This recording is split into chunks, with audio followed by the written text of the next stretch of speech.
Putting on a wig can be confusing at first. After a couple of practices, you'll be able to do it within seconds. It's completely a personal preference to wear a wig cap or not.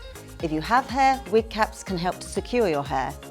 If you have no hair, then wig caps can sometimes create a soft barrier between sensitive skin and the inside of the wig.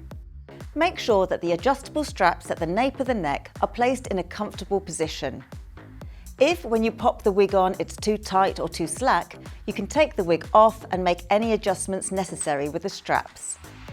Simply place the front section of the wig at your hairline and pull back over your head. Shuffle into position at the nape of your neck until it feels comfortable.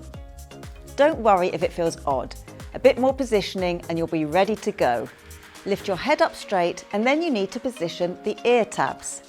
Position the ear tabs in between your finger and thumb at your temple and gently adjust until they sit just in front of your ears. Take time to make sure that they are lying flat against your skin. Now it's time to check that the fringe area is positioned at the hairline. Too far down or too far up and it will look unnatural. If the wig does not have a lace front, then you can manoeuvre the hairline gently.